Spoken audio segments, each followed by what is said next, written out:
इमाम ने बोलिए क़याम क्यों फरमाया? तवज्जो है जी, सुने। यजीद और उसके खानदान ने ये दीन को जो नुकसानात पहुंचाए, क्या उनमें पहला नुकसान ये कि इन्होंने वहां से बात शुरू कर लेते हैं जहां से लोग ला इल्म है। इन्होंने बाकायदा खुलाफा राशिदीन की खुल्लम खुल्ला दुश्मनी और अदावत शुरू कर दी। अगर मैं कहूँ अहले बैत की तो लोगों को शायद बड़ा जुर्म ना लगे, इसलिए मैं बताऊं जो अहले बैत का दुश्मन है वो खुलफा राशिदीन का भी दुश्मन है, वो अंसारो मुहाजिरीन का भी दुश्मन है, वो सहाबा का सगा नहीं है। समझे कि हजरत अबू बकर उमर को अलल ऐलान जो उनकी बेअदबी करते रहे वो ये थे खानदान यजीद। खानदान एक एक जुमले के पीछे दलाइल हैं, जिसको चाहिए मुझसे ले, एक एक जुमले के पीछे दलाइल। फिर ये वो हैं जिन्होंने खलीफा राशिद इमाम हसन इस्लाम से सुलह की, लेकिन सुलह के नाम पर गद्दारी और धोखा किया और सुलह की किसी एक शर्त को भी पूरा न किया। ये वो हैं जिन्होंने वादा खिलाफी को आम किया। ये वो हैं जिन्होंने अमानतों में खयानतें शुरू की। खिलाफत रसूलुल्लाह की अमानत थी जिसको मलूकियत और बादशाहत में बदल दिया गया। मलूकियत और बादशाहत में, बल्कि नबी अलैहिस्सलाम ने फरमाया काट खाने वाली जालिम बादशाहत इनसे शुरू हो गई। ये हदीस है, इसके वजह से चाहिए मुझसे ले। पांचवा इनका जुर्म ये कि जिन्होंने इनसे इख्तिलाफ किया उसकी गर्दन उड़ा देते थे। ये रवाज इन्होंने दिया, रवाज बोलिए, खुद को खुदा का दर्जा दे दिया, कोई हमारे सामने बोल नहीं सकता। छठा इनका जुर्म ये कि या तो गर्दन उड़ा दी या कैद में डाल के मार दिया, कैद में पड़ा पड़ा मर गया, जुल्म किए कैदों। सातवां इनका जुर्म ये वो हैं जो मिंबरों पर बकायदा रसूलुल्लाह को गालियां देते थे। आप कहेंगे ये कैसे हो सकता है? हाँ, हजरत उम्मे सलमा ने यही कहा था इनसे कि तुम लोग, मैंने सुना है तुम लोग मिंबरों पर रसूलुल्लाह को गालियां देते हो। उन्होंने कहा तौबा तौबा, कौन है जो रसूलुल्लाह को गाली दे? आपने फरमाया अल्लाह की कसम, मैंने रसूलुल्लाह को फरमाते हुए सुना है मन सब्बा अलीयन फकत सब्बानी। रसूलुल्लाह ने फरमाया जिसने अली को गाली दी उसने मुझे गाली दी। रसूलुल्लाह को गाली देने वाला इंसान कैसा होगा? आप खुद फैसला करें, आप खुद फैसला करें। यजीदी मुल्लाओं के पीछे न चलें, आपके अपने अंदर भी एक ज़मीर है, खुद फैसला करें। आठवां इनका जुर्म ये कि इन्होंने खिलाफत को मौरूसी हुकूमत बना दिया, वरासती निज़ाम बना दिया और कैसरियत और किसरियत जिंदा कर दी। कैसर और किसरा के तरीके, ईसाई बादशाहों के तरीके इन्होंने दोबारा से जिंदा कर दिए। नौवां इनका जुर्म ये कि इस्लामी निज़ाम कायम करने में जो सारी मेहनत रसूलुल्लाह ने की थी इन्होंने तबाह बर्बाद करके रख दिया। रसूलुल्लाह की मेहनत को बर्बाद किया इन्होंने, ये नौवां इनका जुर्म। दसवां ये इस्लाम में आदिल खलीफा के खिलाफ बगावत की बुनियाद इन्होंने डाली। मौला अली खलीफा राशिद हैं या नहीं बोले, बल्कि वो खलीफा राशिद हैं जिनके बारे में हमारे अकाबरीन ने वाज़े कह दिया कि मौला अली खलीफा बने, इससे मौला अली की शान में इजाफा नहीं हुआ, खिलाफत की शान में इजाफा हुआ। अली खिलाफत के बगैर भी अमीरुल मोमिनीन हैं, अली खिलाफत के बगैर भी इमामुल मुत्तकीन हैं, अली खिलाफत के बगैर भी सय्यदुल मोमिनीन हैं। अली की शान में कोई इजाफा नहीं हुआ। अली जो थे वो हैं, खलीफा बनने से वो औरों की शान में इजाफा हो, अली की शान में इजाफा ना हुआ, बल्कि खिलाफत की शान में इजाफा हुआ कि अली ने उसको कबूल कर लिया। समझे बात या नहीं? ये वो खानदान है यजीद का जिन्होंने खलीफा राशिद के खिलाफ बगावत की बुनियाद डाली, फिर जो रुकने से न रुकी, रुकने से यहाँ तक के मौला अली को शहीद किया गया, इमाम हसन को शहीद किया गया, हजरत अब्दुल्ला बिन जुबैर को शहीद किया गया, हजरत जैद बिन अली बिन हुसैन बिन अली बिन अबी तालिब इमाम ज़ैनुल आबिदीन के बेटे, ये भी खिलाफत कायम करने के लिए निकले थे, इस्लामी निज़ाम, इनको शहीद किया गया। हजरत उमर बिन अब्दुल अजीज को शहीद किया गया। उसकी वजह यह थी एक तरफ वो इस्लामी निज़ाम को उन्होंने जिंदा किया, दूसरी तरफ अहले बैत की वफादारी को जिंदा किया। अहले बैत की वफादारी को हुकूमती सतह पे जिंदा किया, अल्लाह उन पर करोड़ रहमतें नाजिल फरमाए। हमारी दुश्मनी और दोस्ती की बुनियाद नबी का खानदान है। जिसने वफा की हमारे लाखों सलाम, जिसने गद्दारी की उस पर लाखों बार लानत। हजरत नफ्से ज़किया, ये भी खलीफा राशिद है। हजरत नफ्से ज़किया ये इमाम हसन के पोते के बेटे हैं, इमाम हसन इस्लाम के। इनके हाथ पर पूरी उम्मत ने बैत की थी, तो बनु अब्बास ने इनके साथ धोखा किया, इन्हें जेल में डाल के खुद तख्त पर काबिज हो गए। हजरत नफ्से ज़किया, क्या नाम है, ये खलीफा राशिद है, इनको शहीद किया। यानी वो जो बुनियाद डाली गई खलीफा राशिद के खिलाफ बगावत की, फिर वो रुकने से न रुकी। 11वां इनका जुर्म यह है कि इन्होंने इस्लाम के अंदर पहली जालिम बादशाहत की बुनियाद डाली, जो आज तक खत्म हो रही। आज तक जालिम हुक्मरान है हम पर। वजह क्या है, हम आज तक समझ ही नहीं पाए कि इस्लाम को हकीकी नुकसान किसने पहुंचाया। हम समझ नहीं पाए कि हुजूर की जो सारी मेहनत थी खिलाफत वाली, उसको बादशाहत में तब्दील किसने किया, हम समझ नहीं पाए। हाँ, तो ये अहले बैत से गद्दारी का नतीजा है कि ये जालिम हुक्मरान हमारे लिए अजाब बने हुए। वफा कीजिए नबी के घराने से। 12वां इनका जुर्म ये कि इन्होंने ईद के लिए नमाज, ईद की नमाज के लिए अजान और इकामत की बिदअत जारी की। आज जो यजीदी बात बात पे कहते हैं ना बिदअत बिदअत बिदअत, उनसे कहें पहला बिदअती कौन है, पहला बिदअती कौन है, पहला बिदअती जिसने सुन्नत को मिटाया और बिदअत को जारी किया, पूछे ना उनसे कौन है। तो खानदान यजीद का ये 12वां जुर्म, इन्होंने बाकायदा ईद नमाज के लिए बिदअतें जारी की। अजान होती थी, इकामतें होती थी, हालांकि हुजूर का ये तरीका बिदअत। फिर 13वां इनका जुर्म ये कि नमाज ईद का खुतबा इन्होंने ईद नमाज से पहले शुरू कर दिया। ईद नमाज से वजह यह थी कि ईद नमाज पढ़ा के चूंकि मजमा ज्यादा होता था, ये मिंबरों पे खड़े होकर मौला अली की गुस्ताखी करते थे। तो जो जलील उल कदर सहाबा थे वो उठ के चले जाते थे, कहते थे ये खबीस गंदी नस्ल है, जिनका मिंबर है उनके मिंबर पे खड़े होकर उनकी गुस्ताखी करते हैं। तो वो इनका खुतबा सुनते नहीं थे। इन्होंने क्या किया, इन्होंने खुतबा पहले कर दिया। ईद का खुतबा हुजूर की सुन्नत को बदल डाला। पहला बिदअती खानदान कौन है। आज आपसे हक छुपाया जाता है, हक आपको बताया ही नहीं जाता, और अगर बताया जाए तो आपके ज़हन में पहले से बुत बने हुए हैं, पहले से बुत बने। आप कहते ना ना बुत ना टूटे, तौबा तौबा इसे खराश ना आए। अरे भाई हम तो मौला अली की औलाद हैं, तलवार जुल्फकार से ऐसे बुत तोड़ के रख देंगे। हम जुल्फकार वाली तलवार वाली हस्ती की औलाद हैं, और आप सब हैदर कर्रार के मुरीद हैं। जिंदगी में वादा करें हम ऐसे बुत तोड़ के रख देंगे, इल्म और दलील की ताकत से। किससे? इल्म और दलील की ताकत से तोड़ के रख देंगे। 14वां इनका जुर्म ये कि इन्होंने बाकायदा अहले बैत पे लानत का सिलसिला जारी किया। अल्लाह इन पर करोड़ों बार लानत करे, हर दिन हर रात करे। ये मेरे पास सही मुस्लिम पड़ी है पीछे, बाकायदा कहते थे लाअनल्लाहु अबा तुराब, मौला अली का नाम लेके लाअनल्लाहु अबा तुराब, अल्लाह इन पर करोड़ों बार लानत करे। नमाज में दुरूद पढ़ते थे और मिंबरों पर लानत करते थे। ये ऐसे लोग आज भी हैं, आप पहचाने उनको। कुछ वाज़े हुसैनी है, उन्हें सलाम, कुछ वाज़े यजीदी हैं, उन पर लानत, कुछ बीच में मुनाफिकीन है, जो हमारे अंदर इमाम मस्जिद भी बने हुए हैं, खतीब भी बने हुए हैं। समझ आई या नहीं आई? सही फरमा रहे, उन पे डबल लानत।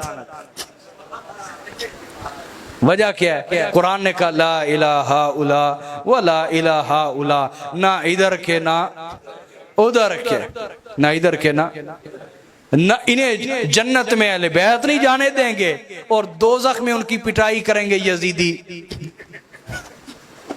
वो कहेंगे ओ खबीस, लोगों के सामने कहता था हम भी हुसैनी हैं, साढ़ा मुनाफकत करना सर तेरी ऐसी दी तैसी। दोज़ख साढ़ा कार है, इतने मुनाफका का कोई काम नहीं। वो फैंटी लगाएंगे दोज़ख में पकड़ के। समझ आई कि नहीं आई? आप कहेंगे मैं अपनी तरफ से तौबा करो, मैं अपनी तरफ से एक जुमला भी नहीं बोलता। ये कुरान में दोस्त की एक दूसरे को मारेंगे, ये कुरान में दोस्त की एक दूसरे को मारेंगे, लानते भेजेंगे, गुस्से मुक्के सब चलेंगे, वहां एक दूसरे पे गुस्सा निकालेंगे पूरा, ये कुरान पाक में। समझ आई बात या नहीं? तो बीच में जो मुनाफिक है ये सबसे ज्यादा खतरनाक है, इनसे हमें मोहतात होना होगा। इनका 15वां जुर्म ये कि इन्होंने दीन और सियासत को अलग-अलग कर दिया। हालांकि रसूलुल्लाह ने जो मेहनत फरमाई उसमें दीन और सियासत इकट्ठे थे। समझ गए बात? 16वां इनका जुर्म ये, मुसलमानों में सबसे पहले ये वो खानदान है जिन्होंने लाशों के सर काटना शुरू किया। इनसे पहले किसी मुसलमान का सर नहीं काटा जाता था, किसी मुसलमान का सर। ये बिदअत इन्होंने शुरू की और दीन मोहम्मदी की खिलाफ वर्जी। ये इनका 16वां जुर्म। 17वां जुर्म ये वो है जो गधे की खाल में रख के सिलाई करके लाशों को जलाते थे। हजरत अबू बकर सिद्दीक का सगा बेटा मोहम्मद बिन अबू बकर चूंकि मौला अली से इश्क करता था, उसे गधे की खाल में सिलाई करके जला दिया। हजरत आयशा का सगा भाई हजरत मोहम्मद बिन अबू बकर रज़ी अल्लाह ताला गधे की खाल में जला दिया उन्हें। ये वो लोग हैं। इमाम हुसैन इनके खिलाफ क्यों ना खड़े होते, इमाम क्यों ना क़याम करते?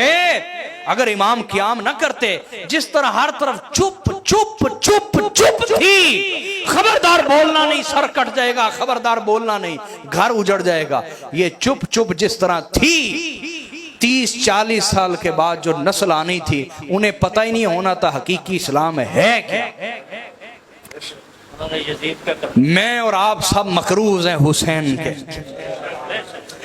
इमाम ज़ाहरी ताकत ना होने के बावजूद उनके खिलाफ खड़े हो गए और खड़े होके अपने खून से एक एहतजाज रिकॉर्ड करवाया दुनिया के सामने के लोगों, जो ये खानदान कर रहा है और इसके हामी कर रहे हैं और इसके मददगार कर रहे हैं, वो दीन नहीं है। हुसैन जिस तरह बुला रहा है वो असल दीन मोहम्मदी है। ये हुसैन का एहतजाज है जो आज तक दीन को बचाए हुए। तो इनका 18वां जुर्म ये कि सोना और चांदी के बर्तनों को इन्होंने इस्तेमाल करना शुरू किया, हालांकि रसूलुल्लाह ने इससे मना फरमाया था। रसूलुल्लाह ने 19वां इनका जुर्म ये कि ये मुसलमानों को गुलाम बनाना शुरू हो गए। किसी इलाके पे हमला करते, मुसलमानों को गुलाम बना लेते, मुसलमान मर्दों को गुलाम बना लेते, हालांकि ये शदीद हराम है मुसलमान को गुलाम बनाना, आज़ाद को गुलाम बनाना। रसूलुल्लाह ने फरमाया जिसने आज़ाद को गुलाम बनाया उस पर अल्लाह की, फरिश्तों की, तमाम इंसानियत की लानत है। ये रसूलुल्लाह का फरमान। 20वां इनका जुर्म ये कि जहां जाते मुसलमान औरतों को अपनी लौंडियां बना लेते, बगैर निकाह के उनके साथ मुबाशरत करते, उनके साथ ताल्लुक कायम करते, जिनसी ताल्लुक कायम करते। 20वां ये इनका जुर्म था, मुसलमान औरतों को लौंडियां बनाया इन्होंने। 21वां इनका जुर्म था, इन्होंने रवाज पैदा किया पानी बंद करने का। क्या? सिफीन में भी पानी बंद किया गया था, लेकिन मौला अली के आगे कौन टिकेगा? गाजर मूली की तरह काट के रख दिया मौला अली ने। पानी आजाद करवाया और फरमाया हर तरफ ऐलान कर दो, अली की तरफ से ऐलान है, पानी बंद करना तुम्हारा किरदार है और पानी सब में बांटना अली का किरदार है। जाओ सब में ऐलान कर दो, अली कहता है कि दोस्त के लिए भी पानी हाजिर है, दुश्मन के लिए भी पानी हाजिर है। ये सिफीन करबला में पहली दफा बंद नहीं हुआ, सिफीन में बंद किया गया। समझ? हाँ, उनको इजाजत दी अपने जानवरों तक के लिए पानी लेके जाए। समझ आई? बोले ना। 22वां इनका जुर्म ये कि ये वो लोग थे जो लोगों से पेश की ज़कात लेते थे, वक्त आने से पहले ज़कात लेते, लोगों को मारते, जुर्म करते, ज़कात दो हमें, और फिर ज़कात का क्या करते आगे आ रही है। 23वां इनका जुर्म ये कि हुजूर की सुन्नत छोड़ दी। हुजूर की सुन्नत थी कि अरबी का जो हम खुतबा नहीं देते जुमे का खड़े होके, ये रसूलुल्लाह की सुन्नत कुरान में है। कुरान पाक कहते हैं वतरकू का क़ाइमा, उन्होंने आपको खड़ा खड़ा छोड़ दिया दुराने खुतबा। तो खुतबा खड़े होके देना ये रसूलुल्लाह की सुन्नत है जो हम जुमे के मौके पे देते हैं। जुमे का खुतबा इन्होंने बैठ के देना शुरू किया, हुजूर की सुन्नत को बदल दिया। उससे पीछे खुलाफाए राशिदीन चाहे बीमार होते चाहे सेहतमंद होते, सब खड़े होके खुतबा देते हुजूर की सुन्नत बदल दी। 24वां इनका जुर्म ये कि ये वो लोग थे जो अलल ऐलान बैतुल खला वॉशरूम किबले की तरफ बनाते थे, किबले की। और दीन से वाज़े तौर पर दुश्मनी, क्या बताऊं आपको, समझ आ रही कि नहीं आ रही। 25वां इनका जुर्म यह था कि इन्होंने कोतवाल का ओहदा इजाद किया। और कोतवाल किस लिए रखे, इसलिए कि जो बंदा भी अहले बैत का हामी मिलता था उसे पकड़ के लाया जाता था, उसे कोड़े मारता था कोतवाल, उसका और कोई काम नहीं था। इनकी अयाशियों को सिक्योर करना, अहले बैत के हामियों को मारना पीटना। 26वां इनका जुर्म यह कि मौला अली की नफरत में इन्होंने हज तमत्तो बंद कर दिया। पाकिस्तान से जितने लोग जाते हैं सब हज तमत्तो करते हैं, इंडिया से, इंग्लैंड से, यूरोप से, अमेरिका से, जितने जाते हैं हज तमत्तो करते हैं। हज तमत्तो का मतलब ये है कि यहाँ से उम्रे का एहराम बांधा, उधर जाके उम्रा करके एहराम खोल दिया और 8 ज़िल हज को दोबारा से हज का एहराम बांध लिया। ये बड़ा आसान होता है, ये आसान होता है। हज भी हो जाता है एक चक्कर में, उम्रा भी हो जाता है। हज तमत्तो, इन्होंने हज तमत्तो बंद कर दिया इसलिए कि मौला अली हज तमत्तो करते थे। मौला अली की नफरत में हदीस बंद कर, इन्होंने सुन्नत बंद करवा दी, खबरदार को हज तमत्तो नहीं करेगा। ये इनका जुर्म, दीन का हुलिया और नहीं बिगाड़ा तो क्या किया।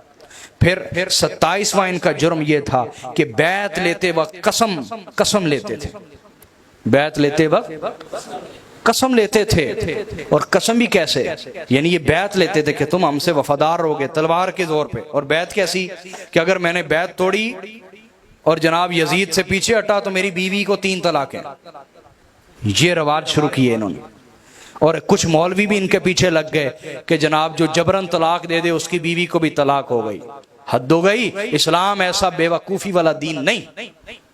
समझ आई बात या नहीं आई। ये मौला अली का भी मौकफ है, हजरत उमर फारूक का मौकफ। जबरन जो तलाक दी जाए वो तलाक हरगिज नहीं होती। इस्लाम ऐसा दीन नहीं। बात समझ आ गई कि नहीं आ गई। फिर 28वां इनका जुर्म यह था कि नेज़ों पे कुरान को लटकाना, ये इन्होंने रवाज दिया। कुरान मजीद की बेहुरमती बाकायदा, नेज़ों पे कुरान। 29वां जुर्म ये नमाज में तब्दीली कर दी। नमाज में बोलिए अल्लाह अकबर जहरन नहीं कहते थे। ये रसूलुल्लाह की सुन्नत, नमाज शुरू करते हुए क्या कहना, अल्लाह अकबर। ये अल्लाह अकबर कहना छोड़ गए, हुजूर की सुन्नत की खिलाफ वर्जियां, नमाज में तब्दीली कर दी। 30वां इनका जुर्म ये नमाज के औकात में तब्दीलियां कर दी, नमाज के औकात में तब्दीलियां। हत्ता के जुमे का खुतबा क्या मगरिब होने तक जारी रहता था इनका, मगरिब होने तक जुमे का खुतबा। और उसमें होता क्या था, अहले बैत के खिलाफ बोली जा रहे हैं, बोली जा रहे हैं, सटियाए हुए हैं, बोली जा रहे हैं, गालियां दे रहे, बोली जा रही। और जो कहता था जनाब अब तो मगरिब होने वाली, हद हो गई, जुमा तो पढ़ा दे, वो कहते थे तेरा इलाज कर लेते हैं। ये जालिम थे, ये जालिम थे। 31वां जुर्म ये कि जुमे की नमाज में रसूलुल्लाह की सुन्नत थी, सूरह जुमा पढ़ते थे एक रकत में और दूसरी रकत में सूरह मुनाफिकून पढ़ते थे। क्या पढ़ते थे। मौला अली का भी मामूल यही रहा कि पूरी जिंदगी जुमे में पहली रकत में सूरह जुमा और दूसरी रकत में सूरह मुनाफिकून पढ़ते थे। मौला अली सूरह मुनाफिकून याद कराते थे अपने मुरीदों को ताकि तुम्हें मुनाफिकों की पहचान हो। क्या हो, जब ये आए इनके हाथ में इख्तिदार आ गया, इन्होंने जुमे से ये दोनों सूरतें ही खत्म कर दी। हजरत अबू हुरैरा जो अजीम सहाबी हैं, मैं आपको कह रहा हूं अहले बैत के दुश्मन सहाबा के भी दुश्मन है। वजह क्या है भाई, सहाबा के पास तो एक निस्बत है ना हुजूर की, क्या अहले बैत के पास तो 2 निस्बतें। तो जो 2 निस्बतों को नहीं मानता वो एक निस्बत को क्या मानेगा। हजरत अबू हुरैरा फरमाते हैं कि एक दिन मरवान ने कहीं जाना था, मरवान ने कहीं जाना था तो हजरत अबू हुरैरा से कहने लगा कि मेरी जगह जुमा पढ़ा देना। तो हजरत अबू हुरैरा ने पहली रकत में सूरह जुमा पढ़ाई, दूसरी रकत में सूरह मुनाफिकून। उन्होंने सलाम फेरते ही कहा हो जी नमाज सानू नहीं चाहिए दी।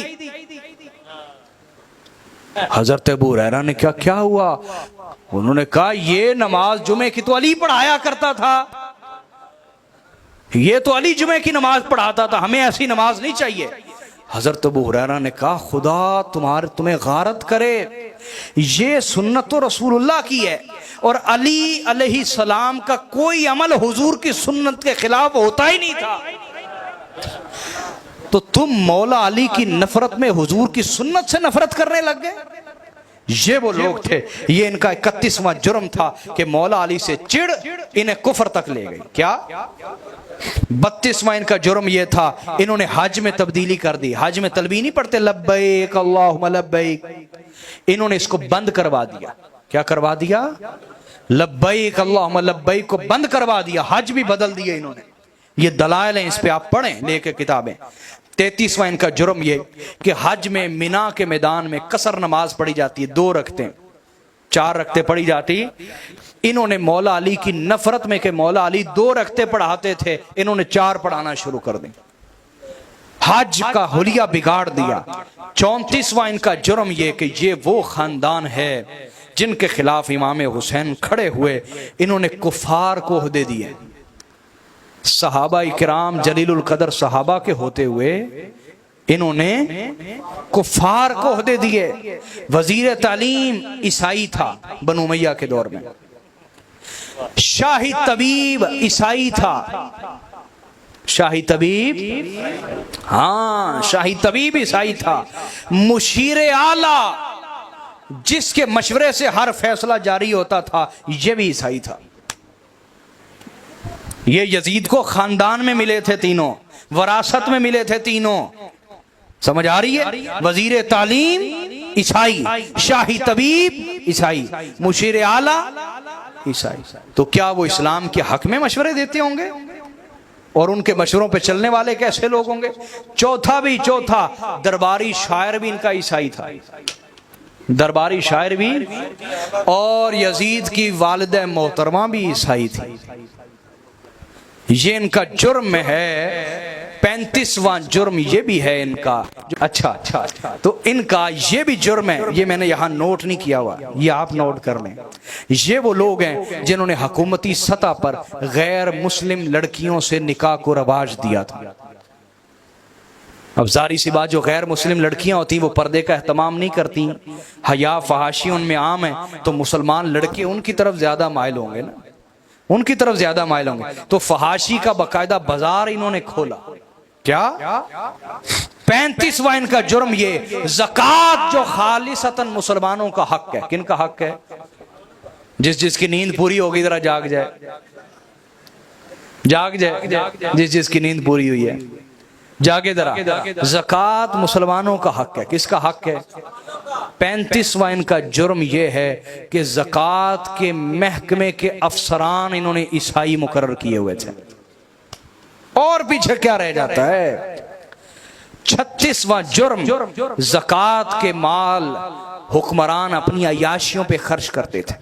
महंगी से महंगी खुशबू, महंगी से महंगा जुब्बा, महंगे से महंगा कमीज, कहां से? ज़कात के पैसे से, ज़कात के पैसे, अयाशियां बैतुल माल से की। 37वां इनका जुर्म यह था कि जो सही फतवा देता था उस आलिम की गर्दन उड़ा देते थे। खुद ताबई हैं, कौन है?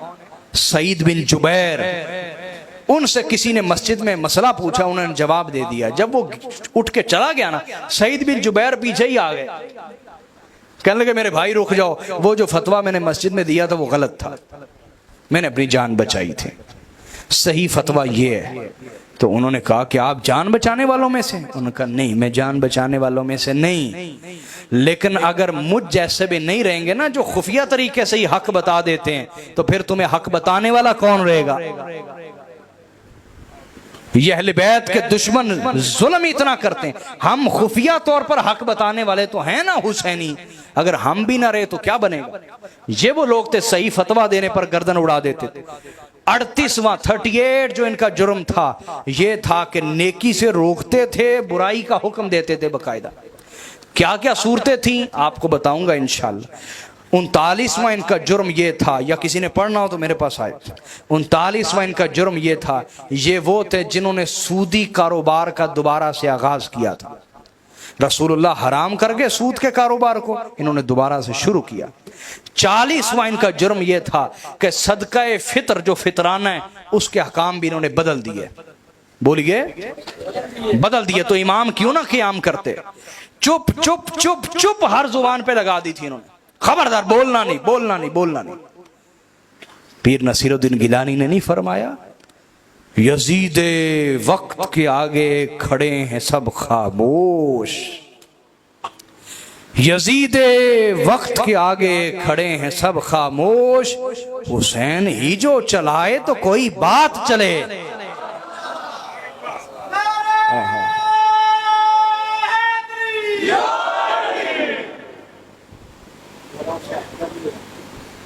चुप चुप चुप चुप चुप। हुसैन वो है जिसने चुप तोड़ दी और चुप की जंजीर को चीर के रख दिया। जुर्रत उम्मत में पैदा की, क्या जालिमों के सामने बोलने की जुर्रत दी उम्मत को। 41वां इनका जुर्म ये कि हदीसों का मजाक उड़ाते थे, जो सच्ची सही हदीसें थी उनका मजाक उड़ाते थे और हदीसें खुद भी गढ़वाते थे। ये मेरा कौल नहीं, हजरत इमाम अहमद बिन हम्बल का कौल है कि ये हदीसें गढ़वाते थे अपनी शान में, अपनी शान में गढ़वाते थे।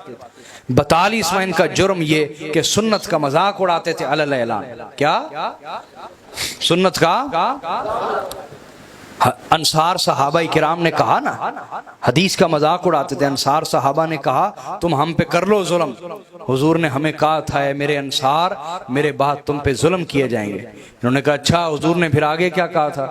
कहा हुजूर ने कहा था मेरे अंसार तुम सब्र करना। उन्होंने कहा फिर करो सब्र चुप करके, असी जुल्म करना नहीं छड़ना, करो। हुजूर की हदीसों का मजाक उड़ाते थे, सुन्नत का मजाक उड़ाते थे। माले गनीमत के अहकाम को बदल दिया। क्या करते थे? हर तरफ हुक्म जारी कर देना कि जहां से माले गनीमत आए उसमें जो सोने चांदी की अच्छी अच्छी चीजें वो हमारे घर पहुंच जाए, बाकी रेंद खूंद बांट दो। माले गनीमत के अहकाम जो कुरान ने दिए बदल के रख दिए। चोरी के माल के अहकाम तब्दील कर दिया।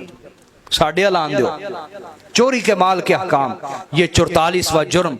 45वां सरेआम शराब पीना इनका रवाज बन गया। सरेआम शराब पीना, हत्ता कि हजरत अब्दुल्ला इब्ने मसूद, कौन?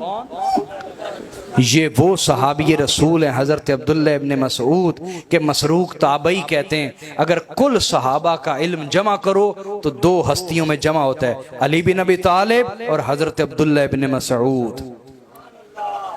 ये वो हैं हजरत अब्दुल्ला इब्ने मसूद।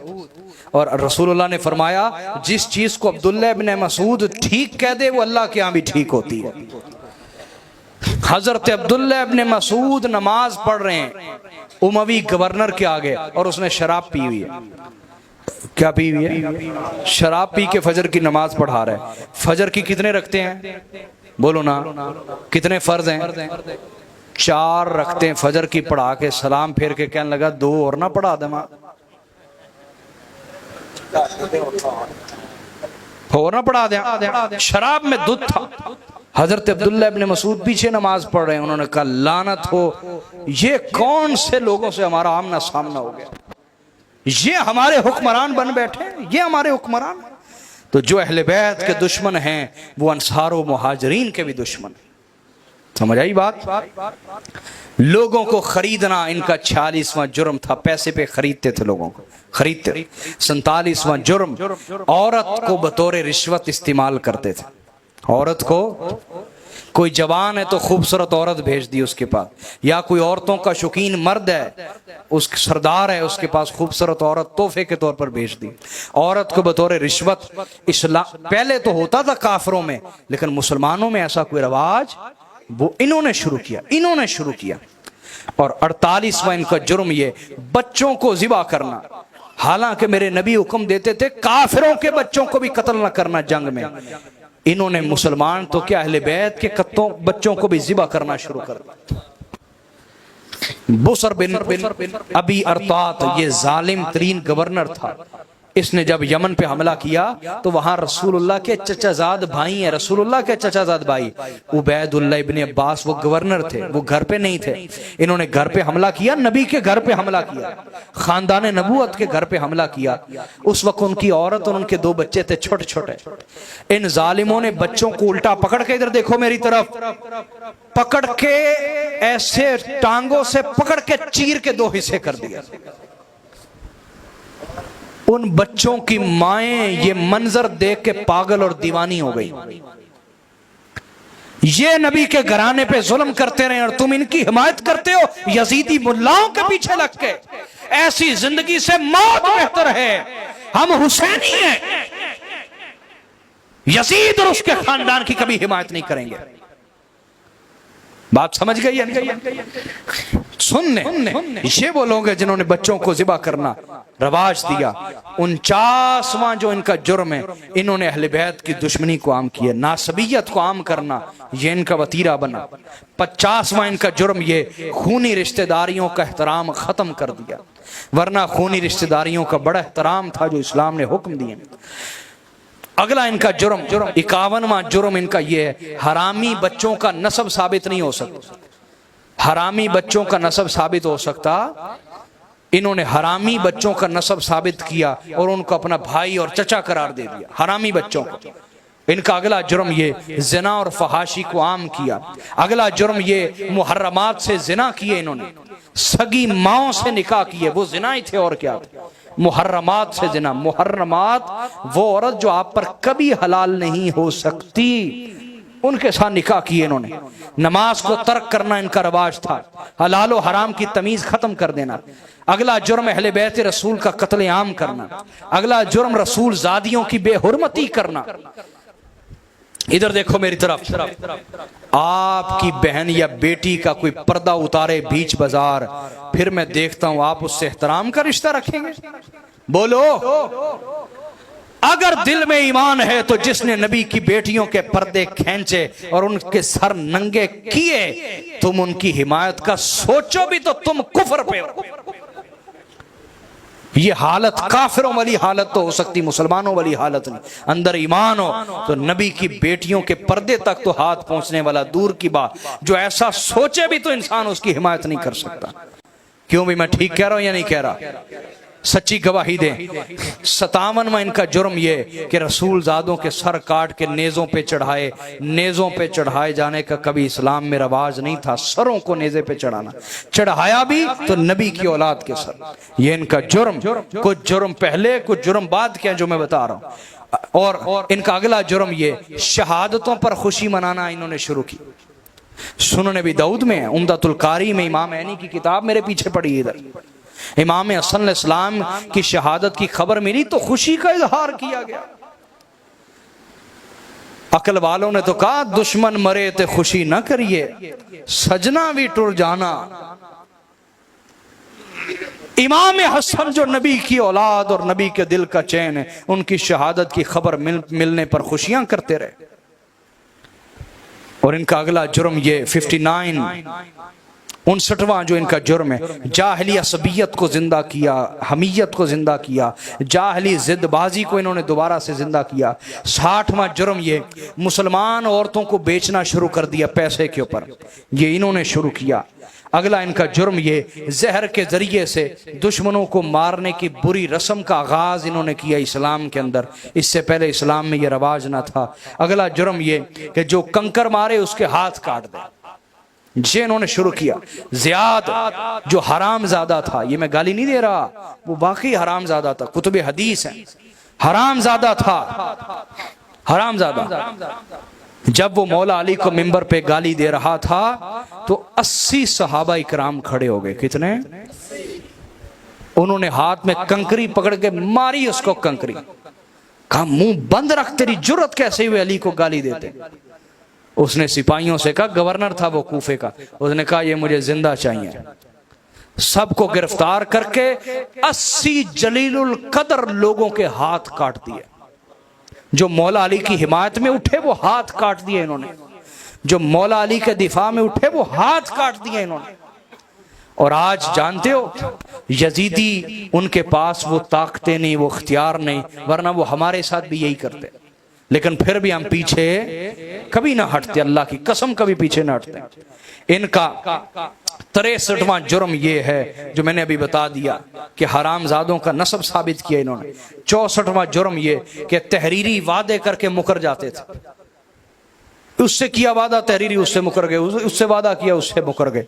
ये रवाज धोखेबाजियां इन्होंने शुरू की। 65वां जुर्म ये कि मौला अली से मोहब्बत करने वाले जितने भी सहाबा थे, अंसार व मुहाजिरीन, सबका कत्लेआम कर दिया इन्होंने, सबका, सहाबा का कत्लेआम किया। सहाबा, फिर सुनो मैं क्या कह रहा हूं, सहाबा का कत्लेआम किया। वो सहाबा जो मौला अली के साथ तलवार लेकर खड़े होते थे, उनका कत्लेआम किया इन्होंने। हुजर बिन अली की अदी की शहादत और दीगर की शहादत। और इनका 66वां जुर्म ये कि इन्होंने हुजूर के मदीना पे हमला किया। क्या?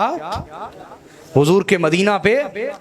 हालांकि रसूलुल्लाह ने फरमाया, जो मेरे मदीना के लोगों के बारे में बुरा इरादा रखे, बुरा इरादा भी रखे, अल्लाह ताला उसे दोज़ख में यूं मिला देगा जैसे नमक पानी में मिल जाता है।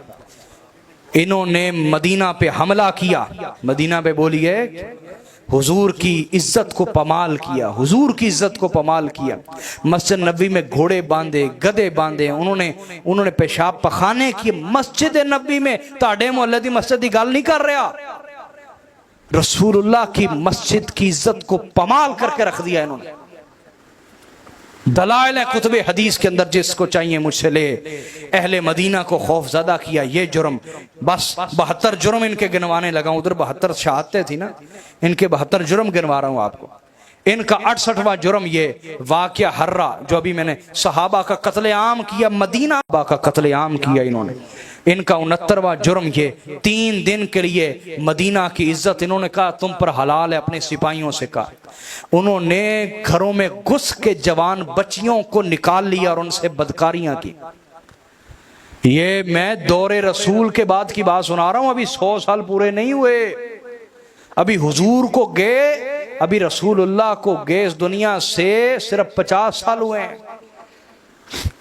मदीना की बच्चियों को घरों से निकाल के उनके साथ जबरन जिना किए, बदकारियां की, रेप किए उनके इन्होंने, और कत्लेआम किया। और 1000 से जायद बच्चियां हामला हुई और उनके हरामी बच्चे पैदा हुए इनकी बदकारियों और इनके जिना की वजह से।